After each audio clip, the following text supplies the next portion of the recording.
हरे कृष्ण सभी को। मैं हूँ गीता अध्याय 2 के श्लोक नंबर 13 पे। तो मैंने सोचा कि आज मैं वीडियो रिकॉर्ड करके डाल देती हूँ। तो मेरे पास जो गीता है वो है साधक संजीवनी हिंदी टीका स्वामी रामसुख दास जी की। तो मैं इसमें कोई चेंजेस नहीं करूंगी, जो भी गीता में लिखा है मैं बिल्कुल वही पढ़ूंगी।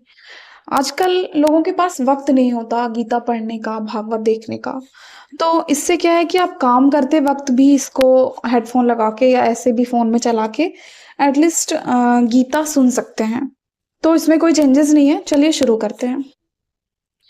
शरीरधारी के शरीर में पहले बाल्यावस्था आती है, फिर युवावस्था आती है और फिर वृद्धावस्था आती है। तात्पर्य यह है कि शरीर में कभी एक अवस्था नहीं रहती, उसमें निरंतर परिवर्तन होता रहता है। यहाँ शरीरधारी के इस शरीर में ऐसा कहने से सिद्ध होता है कि शरीर ही अलग है और शरीर अलग है।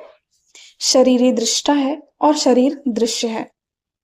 अतः शरीर में बालकपन आदि अवस्थाओं का जो परिवर्तन है वह परिवर्तन शरीरी में नहीं होता। जैसे शरीर की कुमार युवा आदि अवस्थाएं होती हैं, ऐसे ही देहांतर की अर्थात दूसरे शरीर की प्राप्ति होती है। जैसे स्थूल शरीर से बालक से जवान एवं जवान से बूढ़ा हो जाता है, तो इन अवस्थाओं को परिवर्तन को लेकर वह शोक नहीं करता। यानी जब शरीर में परिवर्तन होते हैं तो उसके लिए कोई शोक नहीं करता। ऐसे ही शरीरी एक शरीर से दूसरे शरीर में जाता है, तो इस विषय में भी शोक नहीं होना चाहिए। जैसे स्थूल शरीर के रहते रहते कुमार युवा आदि अवस्थाएं होती हैं, ऐसे ही सूक्ष्म और कारण शरीर के रहते रहते देहांतर की प्राप्ति होती है। अर्थात जैसे बालकपन जवानी आदि स्थूल शरीर की अवस्थाएं होती हैं, ऐसे ही देहांतर की प्राप्ति यानी मृत्यु के बाद शरीर धारण करना सूक्ष्म और कारण शरीर की अवस्थाएं हैं। स्थूल शरीर के रहते रहते कुमार आदि अवस्थाओं का परिवर्तन होता है। यह तो स्थूल दृष्टि है, यानी कि शरीर जब बदलता है तो हमें दिखाई देता है, ये स्थूल दृष्टि है। सूक्ष्म दृष्टि से देखा जाए तो अवस्थाओं की तरह स्थूल शरीर में भी परिवर्तन होता रहता है। बाल्यावस्था में जो शरीर था वह युवावस्था में नहीं है। वास्तव में ऐसा कोई भी क्षण नहीं जिस क्षण में स्थूल शरीर का परिवर्तन न होता हो। ऐसे ही सूक्ष्म और कारण शरीर में भी परिवर्तन होता रहता है, यानी कि मतलब इसमें हमेशा परिवर्तन होता रहता है, जो देहांतर रूप से स्पष्ट देखने में आता है। अब विचार यह करना है कि स्थूल शरीर का तो हमें ज्ञान होता है, पर सूक्ष्म और कारण शरीर का हमें ज्ञान नहीं होता। अतः जब सूक्ष्म और कारण शरीर का ज्ञान भी नहीं होता तो उनके परिवर्तन का ज्ञान हमें कैसे हो सकता है?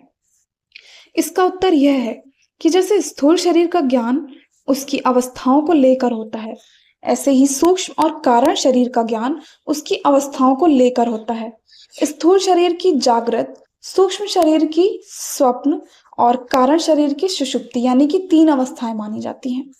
मनुष्य अपनी बाल्यावस्था में अपने को स्वप्न में बालक देखता है, युवावस्था में अपने को स्वप्न में युवा देखता है और वृद्धावस्था में अपने को वृद्ध देखता है। इससे सिद्ध हो गया कि स्थूल शरीर के साथ साथ सूक्ष्म शरीर का भी परिवर्तन होता है। ऐसे ही सुषुप्ति अवस्था बाल्यावस्था में ज्यादा होती है, युवावस्था में कम होती है और वृद्धावस्था में वह बहुत कम हो जाती है। अतः इससे कारण शरीर का परिवर्तन भी सिद्ध हो गया। दूसरी बात, बाल्यावस्था और युवावस्था में नींद लेने पर शरीर और इंद्रियों में जैसी ताजगी आती है, वैसी ताजगी वृद्धावस्था में नींद लेने पर नहीं आती।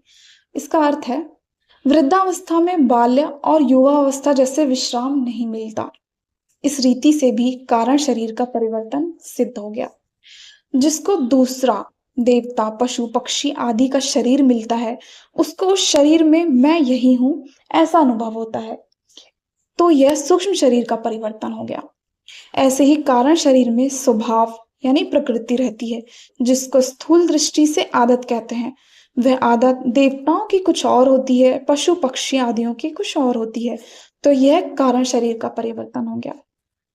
अगर शरीरी यानी देही का परिवर्तन होता है तो अवस्थाओं के बदलने पर भी मैं वही हूं ऐसा ज्ञान नहीं होता, परंतु अवस्थाओं के बदलने पर भी जो पहले बालक था, जवान था, वही मैं अब हूं ऐसा ज्ञान होता है। तो इससे सिद्ध होता है कि शरीरी में अर्थात स्वयं में परिवर्तन नहीं हुआ है। यहाँ एक शंका हो सकती है कि स्थूल शरीर की अवस्थाओं के बदलने पर तो उनका ज्ञान होता है, पर शरीरांतर की प्राप्ति होने पर पहले के शरीर का ज्ञान क्यों नहीं होता? यानी कि पूर्व जन्म का जो हमें ज्ञान नहीं होता, उसके बारे में बात हो रही है। पूर्व शरीर का ज्ञान न होने में कारण यह है कि मृत्यु और जन्म के समय बहुत ज्यादा कष्ट होता है। यानी कि इसमें लिखा गया है कि मृत्यु और जन्म के समय इतना अधिक कष्ट होता है कि हमें पूर्व जन्म की यादें नहीं रहती। उस कष्ट के कारण बुद्धि में पूर्व जन्म की स्मृति नहीं रहती। जैसे लकवा मार जाने पर, अधिक वृद्धावस्था होने पर बुद्धि में पहले जैसा ज्ञान नहीं रहता, ऐसे ही मृत्यु काल में तथा जन्म काल में बहुत बड़ा धक्का लगने पर पूर्व जन्म का ज्ञान नहीं रहता। यानी कि गीता में साफ साफ लिखा है कि जन्म और मृत्यु के समय कितना अधिक कष्ट होता है। परंतु जिसकी मृत्यु में ऐसा कष्ट नहीं होता, अर्थात शरीर की अवस्थांतर की प्राप्ति, अनायास ही देहांतर की प्राप्ति हो जाती है, उसकी बुद्धि में पूर्व जन्म की स्मृति रह सकती है। यानी कि जिसकी अचानक ही मृत्यु हो गई या भगवान की कृपा कह लो, तो उनको, कुछ लोगों को पूर्व जन्म की कुछ यादें रह सकती हैं। ये गीता में लिखा है।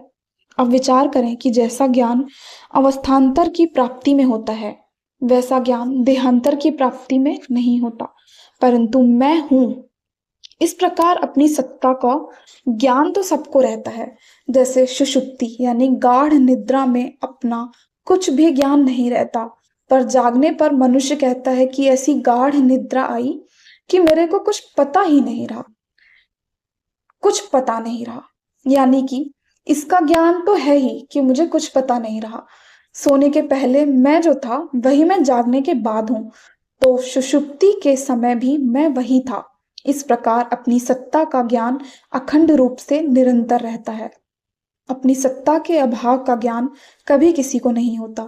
शरीरधारी की सत्ता का सद्भाव अखंड रूप से रहता है, तभी तो मुक्ति होती है, और मुक्त अवस्था में वही रहता है। हाँ, जीवन मुक्त अवस्था में उसको शरीरांतर की ज्ञान भले ही ना हो, पर मैं तीनों शरीरों से अलग हूं, ऐसा अनुभव जरूर होता है। धीर वही है जिसको सत असत का बोध हो गया हो। ऐसा धीर मनुष्य उस विषय में कभी मोहित नहीं होता, उसको कभी संदेह नहीं होता। इसका अर्थ यह नहीं कि उस धीर मनुष्य को देहांतर की प्राप्ति होती है। ऊंच नीच योनियों में जन्म होने के कारण गुणों का संग और गुणों से संबंध विच्छेद होने पर धीर मनुष्य को देहांतर की प्राप्ति हो ही नहीं सकती। हम मिलते हैं आपको अगले श्लोक में, और अभी इसमें कुछ और भी है परिशिष्ट भाव करके, इसका मैं वीडियो आपको अगले वीडियो में बनाऊंगी, तो आपको अच्छे से समझ में आ जाएगा। गीता है तो थोड़ी सी टफ है, समझने में थोड़ी मुश्किल होती है, लेकिन मैंने इसमें कोई चेंजेस नहीं किए हैं। ये बिल्कुल मैंने इसको देख के पढ़ा है, इसमें कोई चेंजेस नहीं है। आप एक बार सुनिए, 2 बार सुनिए, तो आपको स्थूल शरीर, सूक्ष्म शरीर, कारण शरीर, इसके बारे में समझ में आ जाएगा। तो हम मिलते हैं आपको अगले वीडियो में, तब तक के लिए हरे कृष्ण। और अगर वीडियो पसंद आई हो और आप हमारे चैनल से जुड़ना चाहते हो, गीता सुनना चाहते हो, तो चैनल को सब्सक्राइब करें और कमेंट में लिखें हरे कृष्ण। तब तक के लिए राधे राधे।